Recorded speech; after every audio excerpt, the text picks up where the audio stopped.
Hello and welcome to Wannabe Entrepreneur. Today I bring you another interview and I bring you Hendrik as my guest. He's a good friend.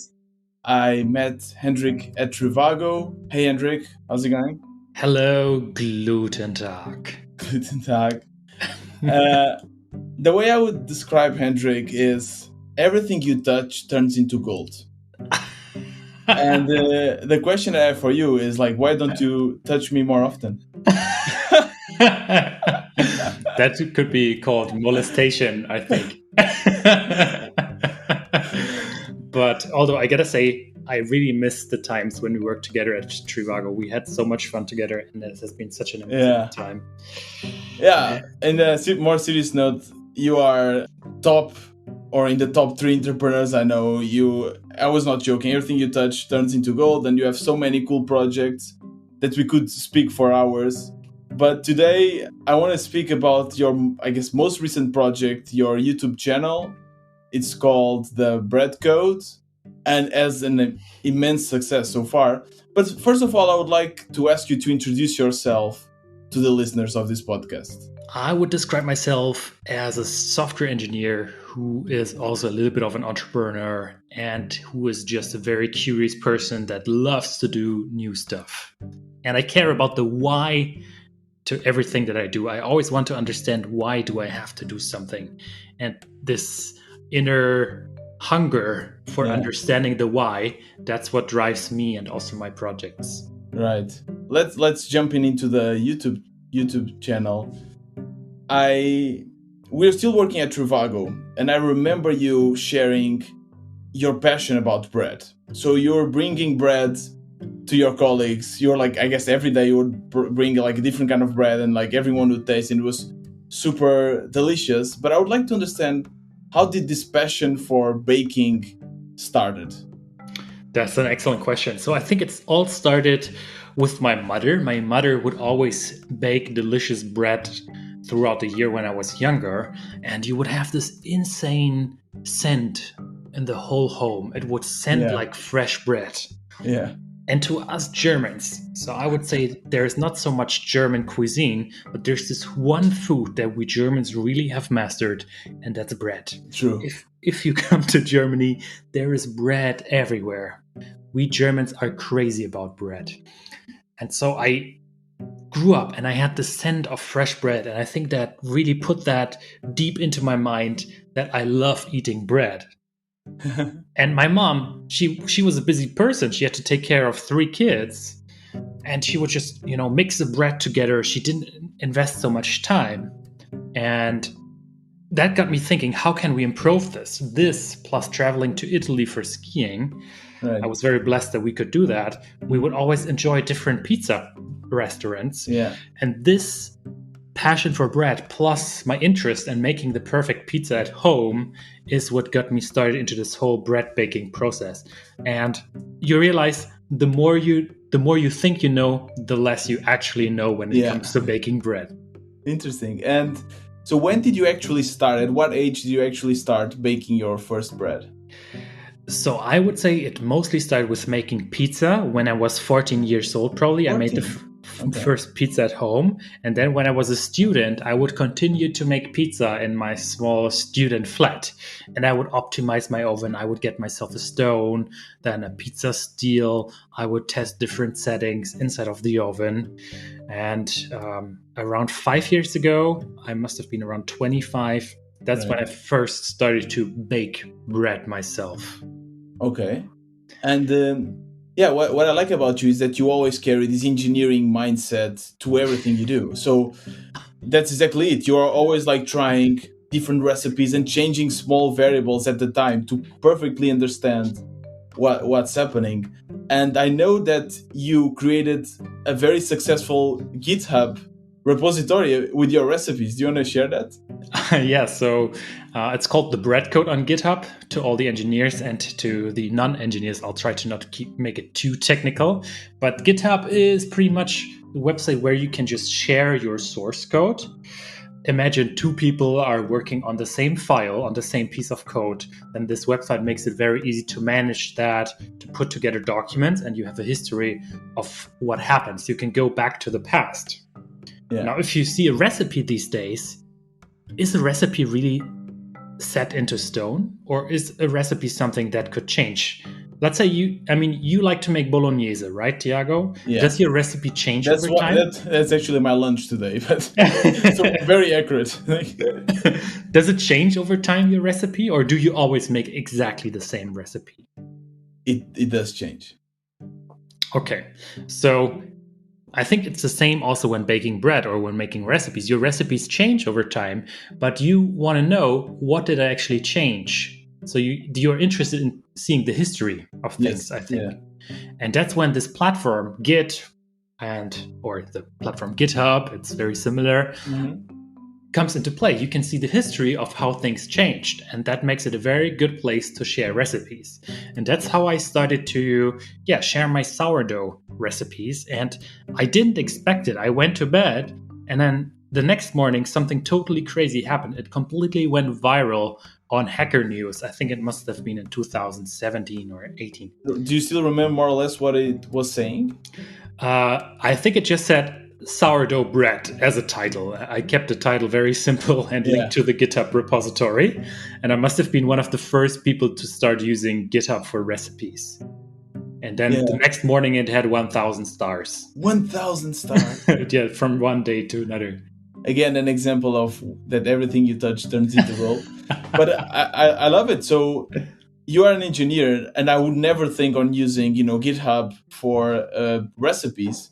But that's basically, I guess that's your edge, right? Like as an engineer, you think, okay, I have this, recipe, and where can I share it? Let's share it on where I share all my code, which is GitHub. And it was a success. So that's amazing. You saw that there was a need for this, right? So how do you feel seeing such a success, such an immediate success? I was totally overwhelmed by how many people appreciated the detailed nerd instructions on how to make sourdough bread.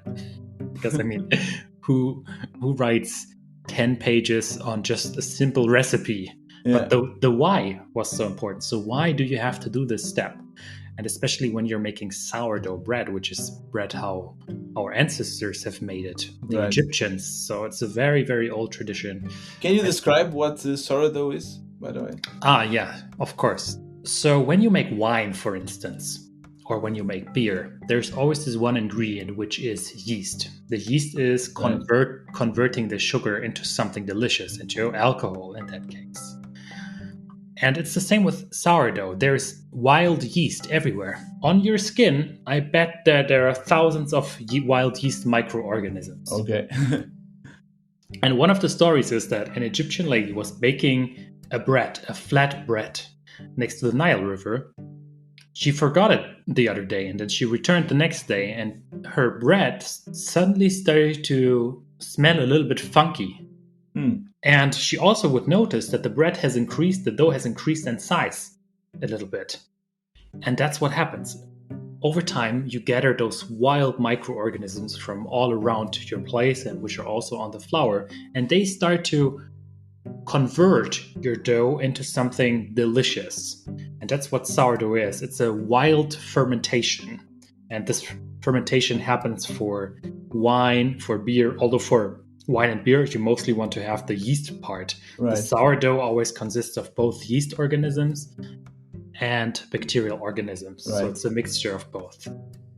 And you take this sourdough and you use it in your bread. Exactly. What you want to do is you want to cultivate them somehow, that you have a stable colony of them. And whenever you make a bread, you just take a little bit of your colony, mix that into your main dough, and then that kickstarts the fermentation. Right. It's super interesting. And okay, so going back to your GitHub account, you start to realize that people like to understand the details behind your recipe, right? So did you get like some feedback? Did you get a lot of comments in repository? Yes, so people have been putting in pull requests as well. Wow. They fixed my English because I'm not a native speaker. So yeah, they fixed my German English, my English. And yeah, over time, I think in 2017, I started to do this YouTube channel where I would just focus on a few aspects. Right. And I started to upload a video every few months or so. But And only why then. did you decided to start a YouTube channel? So you realized that there was an interest, right? And did you realize, okay, maybe I can explore this with my YouTube channel, or you just did it for fun? So I just did it because sometimes when I showed my instructions, it would be very hard to explain everything in just text and pictures. So I felt I would need to explain a few things with, where people can see my hands, where they can see what I'm actually doing, because the technique is also very important. Right. So you started doing your first videos. Did you like buy some expensive gear? Like, how did it start? So I have an iPhone, and all I did is I used my iPhone. I didn't buy any gear at all. I just used my iPhone to record everything. That's crazy. And then the YouTube channel didn't really grow in the first years, maybe a little bit. But then only last year, when everybody was in lockdown, I think around that time, I started to just make more videos. I increased the frequency, and then just a few videos really went viral, and then it went from there. So how often were you posting per week at this point? Now I'm trying to do it once every week, although I just recently also realized that it's sometimes better to just take it easy. Don't get stressed about making the content, because it's a creative process. You can't force it. You can't force yourself to release new content every week. Yeah. But in the beginning, when it started to grow, how often were you publishing? Once a month, I guess. Ah. But then only since for around 1 year now, every second week, I would say. Okay. So just to make sure I understand, you did your GitHub, you saw that there was a need and there was interest, and then you kind of started to work on this community that you had on GitHub, and then you saw that there was a need also for video, and you went to YouTube, and it took about like a year that like nothing was happening. So how many in the first year, how many like subscribers did you have? So the first 2 years, I had maybe 1,000 subscribers for the first 2 years. First 2 years. And what kept you motivated there? I wasn't even actively pursuing it. I was just continuing to conduct my own experiments. Right. I never wanted this to turn into something. I just kept doing it for fun. And then every 1 month, every 2 months, I would release a video when I felt, okay, this could be good. But my question here is, okay, you clearly love experimenting, you love baking, but you also love sharing it, right? So why do you like to share on YouTube, on GitHub with the community? Do you understand why? Yeah, that's actually a great question, because I think there are so many myths, especially on this particular topic, sourdough. There are some grandmas which tell you, I've always done it like this. Then there are other recipes which tell you you have to do that during moonlight. Right. So there's like so much nonsense out there. And especially when COVID hit, everybody wanted to bake bread. But the content you would find on the interwebs was mostly, it wasn't real knowledge. It was just bad stuff that didn't make any sense. Right. And I think the first video that really went viral was called "The One Secret That Makes You a Better Sourdough Baker." I think that was the name of the video. And there's just really one secret to it. You have to master the fermentation process. That's all. And it takes a while. And people were not focusing on it. They were saying, oh, now you need to do this, then you need to do that, you need to do exactly that. But putting all things aside, 95% of making a great bread is mastering the fermentation process. Okay. So basically, you kind of realized that you had a voice, right? Like you learned a lot of things. You realized that there was a lot of inaccurate facts in the internet, and you said, okay, no, wait, I can also contribute here. And you just started contributing without any urge for success. You just wanted to have your word out there. Is that accurate? Yes, 100%. I think that really nicely describes it. Cool. Yeah. And at this point, you start to get viral. You start to get... you go from 1,000 subscribers to how many? How did it grow? I think I must have been at 40K at the end of last year. 40K. How did that make you feel? Yeah, it was certainly a strange feeling. People listening to this random German and using my tips to make great bread. And then suddenly on Instagram, I get so many pictures of people telling me, yeah, thank you, Hendrik. You really enabled me to bake amazing bread. And then I thought, wow, this is crazy. I'm helping so many people all around the world to bake better bread. And that was really motivating for me to say, okay, I want to continue on this. I'm just changing the lives of so many people to the better. Did this ever happen to you in your previous projects, feeling like this?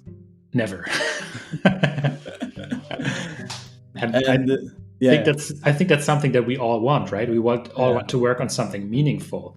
I mean, I'm not developing rockets which fly to Mars or which fly to other planets, but I'm improving the lives of everybody who wants to eat healthy and good bread at home. Yeah, that's amazing. Did you?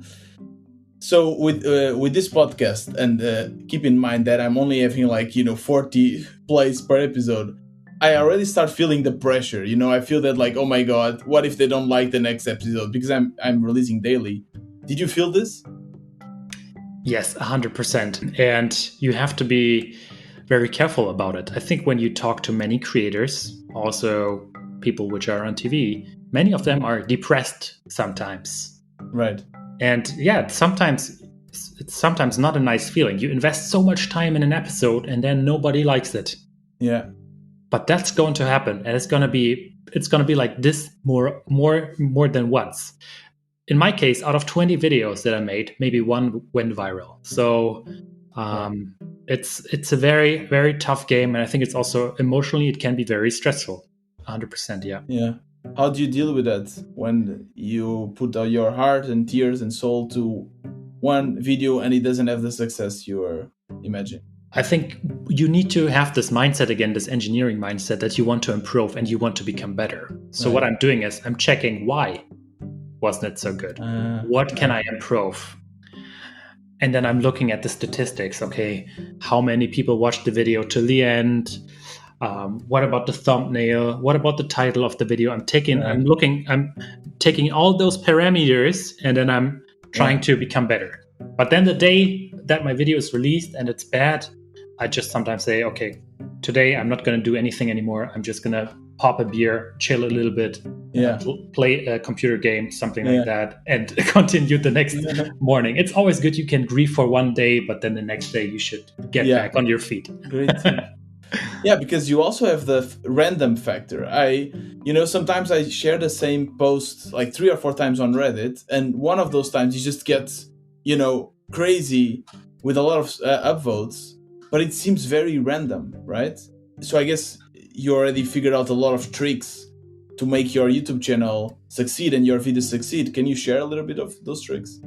The tricks that I'm now going to talk about, they're actually also a little bit sad at the same time.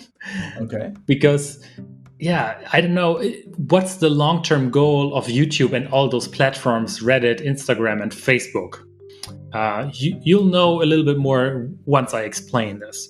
So on YouTube, you are competing with all the other creators that are on the YouTube platform. Yes. YouTube wants to keep you on the site for as long as possible so they can show you more advertisements, which means they will make more money. Yeah. So the longer you stay, the better it is for this platform. Now, they need to keep you engaged. And that's where the YouTube algorithm does a great job. The YouTube algorithm shows you certain videos all the time. And now what the YouTube algorithm does is they will show you different content from the channels that you're subscribed to, but also other channels where you previously watched a video. Mm-hmm. And they check the click-through rate. The click-through rate is how many people receive the recommendation and then how many people click on this video. The moment they see that this click-through rate starts to decrease, they will start showing another video from another creator. Right. Because this way, they make sure that the content is engaging and people just open up the video. To increase the click-through rate, you need to have a better title and you need to have a better thumbnail. So click-through is just clicking on the video. Yes. And this is also for Google's, when you talk about search engine optimization, for Google, it's the same. It's very important that when people see your content on the Google search engine, how many people are actually opening up the content. And it's the same on YouTube. Right. Got it. But then, I mean, if the people who watch your video just bounce after 10 seconds or so because the content wasn't good, it didn't match their expectations, then that's a factor that YouTube and all the other search engines say, okay, this wasn't so good content. So you need to make sure that the people stay engaged to the video, that they watch it for a long period of time. That's why things like top 10 tips to improve your bread, those videos are very good because the people will just stay engaged. They will watch the whole content. Why will they watch? Because they saw this one tip and now they're excited to see the next and then the next and the next. So that's why they will watch the video for, let's say, 50% of the time. In my case, my videos are watched maybe 30% of the time, but my best videos are watched 50% of the time. So basically very chewable information, chunks of information that people can easily understand and pass to the next one. Exactly. And the problem now is, and I think that's the problem in general of all social networks, that of course you are competing in terms of click-through rate with all the other content creators. This means that on the homepage, you always need to have more extreme content all the time. Something like, you wouldn't expect what happened to this baby seal. And now I need to compete with that. I need to make an even more extreme video. This happened when I baked the bread in the Chernobyl reactor. I don't know, something like that, And I mean, what's the end game of the social networks? How more extreme can it become? Right.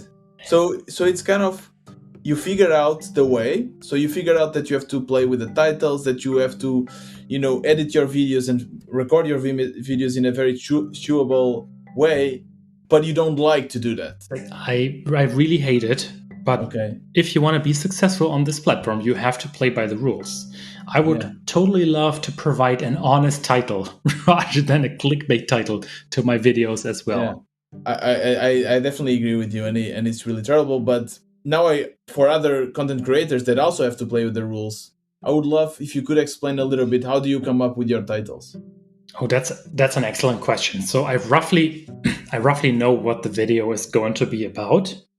And then, before recording, I typically do a little bit of brainstorming session. Then I also ask a couple of other friends sometimes what they think about a few title suggestions. And I ask them to give me their feedback, what I like. What I've also done is I've asked the community on YouTube to help me choose a title sometimes. With those polls that you can do. Yes, because then they will also be more excited to watch the video, of course, after they helped you to pick a great title for it. So that's what I've been doing. And in many cases also I have slight German-English spelling issues. So it helps to have a friend who's a native speaker. Yeah, makes total sense. Can you tell me more or less, I don't know if you want to share this, if you don't, it's okay, but like how much were you earning like in the beginning? So like when you had like 1,000 subscribers, would you making any money with those subscribers? I think you can start to monetize the moment you are at 1,000 subscribers. Right. So there you had nothing, kind of. And at, I guess now, more or less, how much, maybe I'll maybe not ask how much, but like, is it a good amount of money? Is it a salary? So I would say that it's not a software engineering level salary, but it's definitely a decent salary that you could live off. In Germany? Yes. Do German creators get paid more than, I don't know, creators in India, for instance?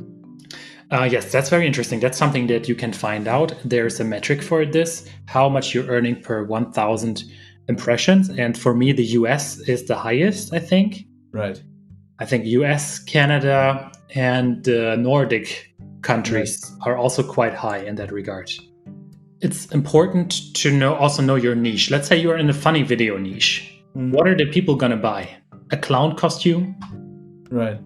In my case, when the people watch this, there might be an ad related to, okay, now buy this pot or something, buy a kitchen tool. And so, of course, in that regard, the people have more money to spend when it comes to when you have a channel, let's say, about funny dog videos or something like this. I understand. And it's also very seasonal. So what I noticed is, for instance, that the price per 1,000 views in December, shortly before we Europeans and other people celebrate Christmas, is higher than in January. In January, I really had a drop, like 40% revenue drop, despite having the same amount of views.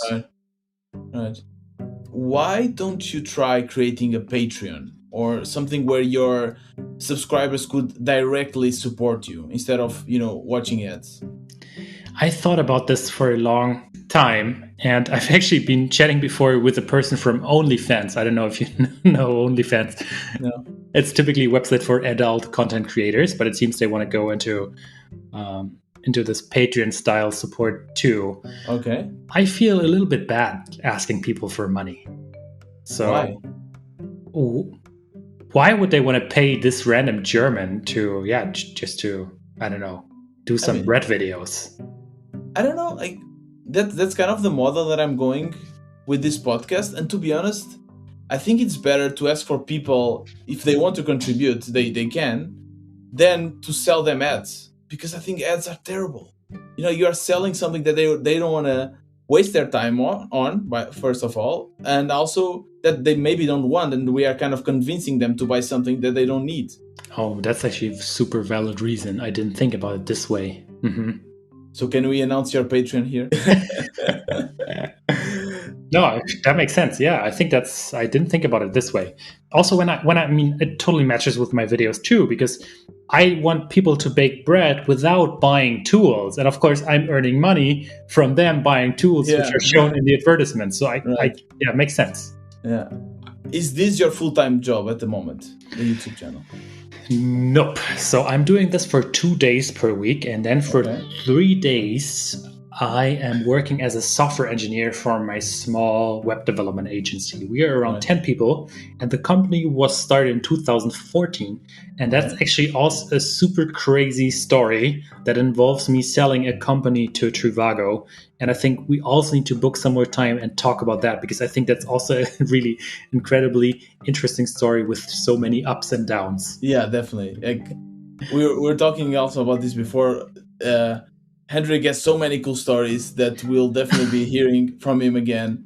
So you don't see yourself doing YouTube full-time in your future? Maybe it could evolve into something like that, but I also don't want to be that kind of person that, is on a nice beach somewhere on the Maldives, and rather than enjoying his vacation, is just writing to his Instagram followers all day long.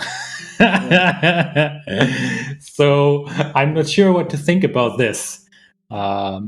Maybe full-time in a way that I would do this for 2 days per week, and then the other 3 days I would just chill and be creative. Right. Yeah, because there's also a problem with YouTube, right? So if you stop producing content, you will also gradually lose your subscribers and viewers, right? Yes, 100%. And so it kind of gives you this pressure that, even because it seems that it's some kind of passive income, and it is, because you don't need to work like every day to actually make money. You can just like work once a week. But if you stop working, then you'll stop making money after some months. That's 100% true. You can be successful with one video, but at some point, the YouTube algorithm has some sort of decay function. So then it will stop suggesting your videos. Right. Hendrik, we are reaching the end of this interview. I would ask you a last question, which is, there are a lot of entrepreneurs listening to this podcast, and I would imagine that some of them want to create content, some of them want to create a YouTube channel. What are the tips, the main tips for someone that is starting that you give to them? What should they focus on?